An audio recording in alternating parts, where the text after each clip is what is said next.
Thank you very much. This is truly a great honor, and I'm thrilled to be here with you tonight. My life has been a series of Forrest Gump-like moments.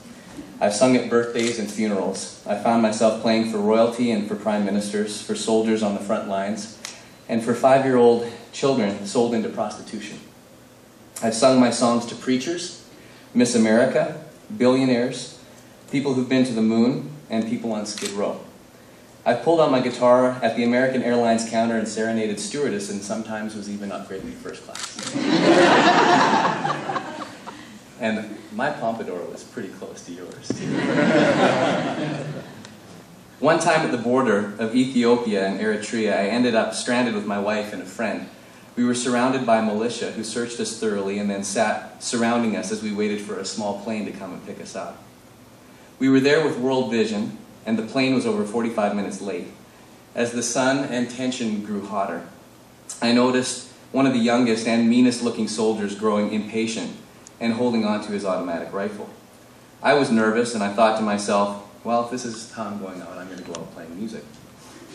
So I pulled out my guitar and I started strumming it softly, and the young soldier put down his gun and his face softened. And to this point, no English had been spoken at all. But he got a big smile on his face, and he looked at me and he went, "Don Williams?" Now, I don't know a lot of Don Williams songs, but I started with what I knew of Tulsa Time, and when he stopped me, again, he had a big smile and kind of a little chuckle, and he raised his eyebrows twice at me and went, "Dolly Parton?" Most of the things that have happened to me in life have been completely unexpected. A list of wonderful, compelling, and thought-provoking surprises.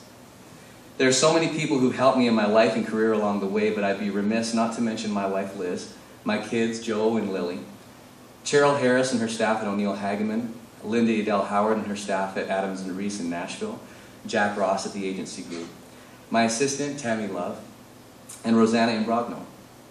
Hopefully they all know what they mean to me and understand their contributions have all been a part of bringing me here tonight. Thank you to the Alberta Music Awards and Alberta Music for putting on this beautiful evening, and indeed, many of you in this room are responsible for a lot of the things that happened to me early in my career and gave me my start, and I thank you very much for that.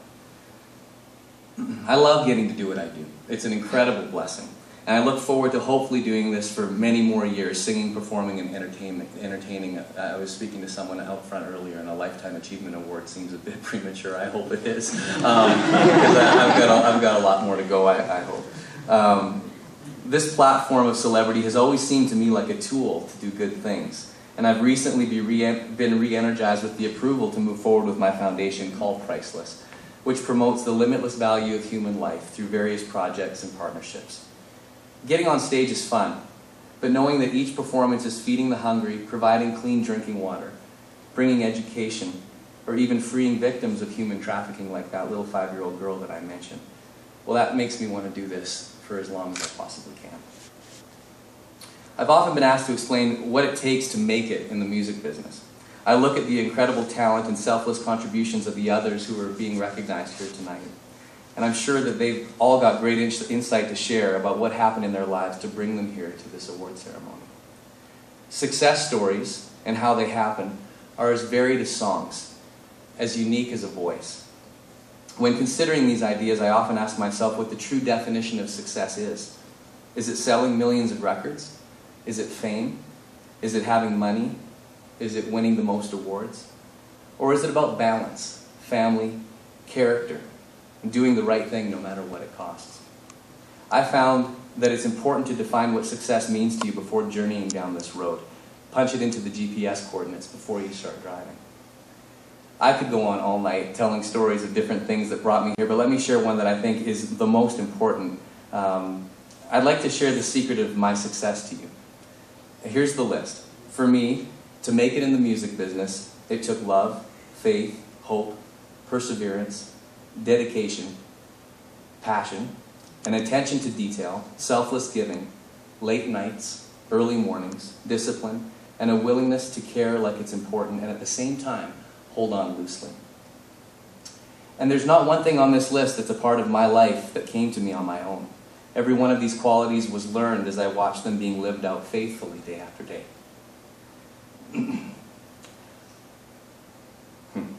I learned these things that brought me to true success from two people who are in the audience with us tonight, my parents.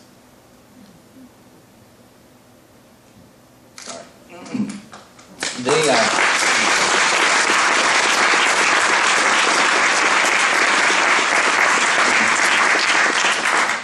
They were there in that small gospel hall church in Calgary as we sang Amazing Grace and How Great Thou Art at the top of our lungs. They were there when I picked up the first guitar and played Ian Tyson's Four Strong Winds, the first song I learned to play. That was a good rendition. They were there when I burst into their room at 3 o'clock in the morning many nights to play them a new song that I'd just written. And now that I have kids of my own, this means even more to me. I'm surprised you didn't kill me. They were there when I was spending the money from my first job working at the Alberta Children's Hospital and spending their money in that recording studio, learning and experimenting and creating. They were there trying to organize my tangential thinking enough to help me put together a press kit to pitch to anyone who would give me the time of day. Hot glue gunning cassette tape packages to the inside of folders containing 8x10 promotional photos, biographies, and song lyrics.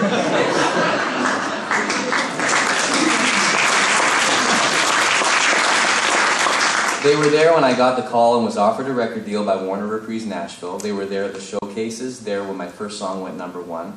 They were there at Fanfare, there running the fan club, there selling t-shirts, there when I didn't know where the next move there when I didn't know what the next move I should make would be.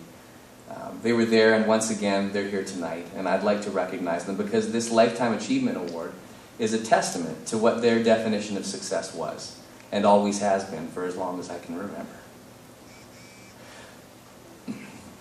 They've poured their lives into loving God, loving each other, and loving me and my sisters, and loving other people. And I was a recipient and beneficiary of their actions. So tonight, I'd like to dedicate this award to my mom and dad.